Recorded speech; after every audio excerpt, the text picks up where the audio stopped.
Hello दोस्तों, आप सभी का स्टूडेंट केयर चैनल पर डेली जीके कैप्सूल श्रृंखला में स्वागत है। आज हम लोग बात करेंगे भारत के पठार के बारे में। ये जानेंगे कि भारत में कितने पठार हैं, कौन सा पठार कहाँ पे अवस्थित है, इनकी खूबी क्या है। तो चलिए आइए हम लोग स्टार्ट करते हैं। तो भारत के पठारों की बात करें तो सबसे पहले मालवा का पठार। यह पठार त्रिभुजाकार आकृति में नर्मदा एवं तापी नदियों और विंध्याचल पर्वत के उत्तर पश्चिम में विस्तृत है। इस पठार पर बेतवा, पार्वती, जीवज, काली, सिंधु, चंबल नदियां प्रवाहित होती हैं, जो आगे यमुना में मिल जाती हैं। भोपाल बेतवा व पार्वती नदियों के दोआब में अवस्थित है। दोआब का मतलब ये होता है कि दो नदियों के बीच में जो स्थान होता है उसको दोआब कहते हैं। इस पठारी भाग पर उर्मिल मैदान मिलते हैं, जिनमें कहीं कहीं चपटी पहाड़ियां अवस्थित हैं। हम लोग का अगला जो पठार है वह है बुंदेलखंड का पठार। तो बुंदेलखंड का पठार के बारे में आइए कुछ जान लेते हैं। मालवा पठार का उत्तर पूर्वी भाग बुंदेलखंड के पठार के नाम से जाना जाता है। यह पठार उत्तर में यमुना के मैदान के निकट समाप्त हो जाते हैं। बुंदेलखंड में चंबल एवं यमुना नदियों ने बड़े बड़े बीहड़ खंड का निर्माण कर भूमि को उबड़ खाबड़ व अनउपजाऊ बना दिया है। यह पठार ग्वालियर पठार तथा विंध्याचल श्रेणी के मध्य फैला है। कहाँ फैला है? ग्वालियर और विंध्याचल श्रेणी के मध्य फैला है। इस पर सोपानी वेदिकाएं मिलती हैं। अगर बात करें हम लोग अगले पठार की, तो अगला पठार है बघेलखंड का पठार। तो आइए जानते हैं बघेलखंड के पठार के बारे में। विंध्य श्रेणी के पूर्व बघेलखंड का पहाड़ फैला है। इसके उत्तर में सोनपुर पहाड़ियाँ व दक्षिण में रामगढ़ की पहाड़ियाँ अवस्थित हैं। यहाँ बलुआ पत्थर व चूने का पत्थर पश्चिम भाग एवं ग्रेनाइट चट्टानें पूर्वी भाग में पाई जाती हैं। कहने का मतलब यह है कि पश्चिमी भाग में पत्थर व चूने का पत्थर मिलता है, जबकि पूर्वी भाग में ग्रेनाइट मिलता है। आइए बात करते हैं छोटा नागपुर के पठार के बारे में।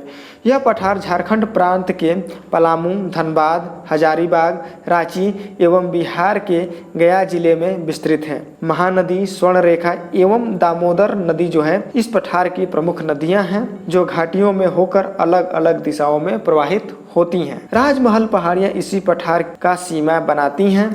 यह पठार कई भागों में बटा हुआ है। यह पठार खनिज पदार्थों में धनी है। यहाँ पर भारत के प्रमुख खनिज बॉक्साइट, अभ्रक एवं चिकनी मिट्टी, टंगस्टन, चूना पत्थर, इमारती पत्थर, तांबा भी काफी मात्रा में पाया जाता है। आइए अगले पठार के बारे में बात करें तो अगला पठार है मेघालय का पठार। प्रायद्वीपीय पठार की चट्टानें पूर्व की ओर राजमहल पहाड़ियों से परे भी विस्तृत हैं। उत्तर पूर्व में मेघालय का पठार निर्माण करती हैं। यह शिलांग का पठार नाम से भी जानी जाती हैं। यह पहाड़ियाँ उत्तर पूर्व दिशा में मिकिर पहाड़ियों के नाम से फैली हैं। इस पठार की उत्तरी ढाल खड़ी ढाल है, जहाँ ब्रह्मपुत्र नदी बहती है। ब्रह्मपुत्र नदी कहाँ बहती है? मेघालय से होते हुए असम होते हुए ये बहती है, तथा दक्षिणी ढाल धीमी है।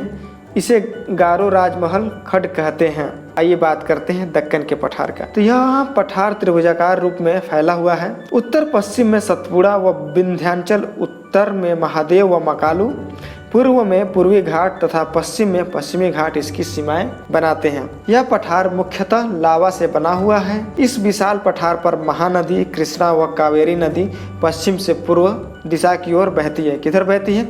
पश्चिम से पूर्व दिशा की ओर बहती है। आइए हम लोग अगले पठार के बारे में बात करें। तो जो हम लोग का अगला पठार है तेलंगाना का पठार। गोदावरी नदी द्वारा यह पठार दो भागों में विभाजित है। किस नदी के द्वारा? गोदावरी नदी के द्वारा। उत्तरी पहाड़ी तथा वनाच्छादित है, यानी उत्तरी भाग में पहाड़ी और वनाच्छादित है यानी वन है, जबकि दक्षिणी भाग पर उर्मिल मैदान पाए जाते हैं, जो तालाब के निर्माण के लिए आदर्श होते हैं। यहाँ वर्धा नदी बहती है, यानी वर्धा नदी कहाँ बहती है? तेलंगाना के पठार पर। आइए हम लोग अगले पठार की तरफ बढ़ते हैं। अगला पठार है कर्नाटक का पठार। 600 मीटर की ऊंचाई पर समोच्च रेखा इस पठार को दो भागों में बांटती है। उत्तरी भाग इस भाग पर कृष्णा व तुंगभद्रा नदियां प्रवाहित होती हैं। दूसरा है दक्षिणी भाग, इसे मैसूर का पठार भी कहते हैं। दक्षिण भारत का उच्च व सुनिश्चित सीमा वाला पठार है। मैसूर पठार की प्रमुख नदी कावेरी है। बाबा बुदन की पहाड़ी इसी पठार पर अवस्थित है। यह पहाड़ी लौह अयस्क के लिए प्रसिद्ध है। तो आज का क्लास हम लोगों का यहीं पर समाप्त होता है। फिर मिलते हैं हम लोग अपने अगले जीके कैप्सूल श्रृंखला में। तब तक के लिए दीजिए इजाजत। धन्यवाद।